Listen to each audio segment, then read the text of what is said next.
बिस्मिल्लाहिर्रहमानिर्रहीम। मुसलमानों सुनो, अल्लाह ताला ने तुम्हारे नबी की तौरात में क्या शान बयान की है।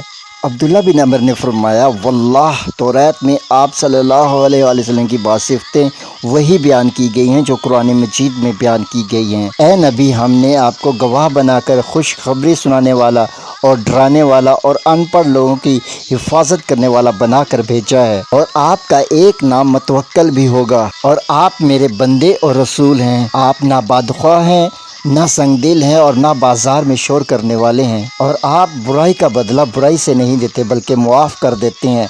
अल्लाह ताला आपको हरगिज़ वापस ना बुलाएगा जब तक कि आपके ज़रिए टेढ़े मज़हब को सीधा ना कर दे, इस तौर पर कि लोग ला इलाहा इल्लल्लाह कहने लगें। आपके ज़रिए अंधी आँखें, बहरे कान और ग़िलाफ़ चढ़े हुए दिलों को अल्लाह ताला खोल देंगे, और आप खतने शुदा पैदा होंगे। सही बुखारी 2125।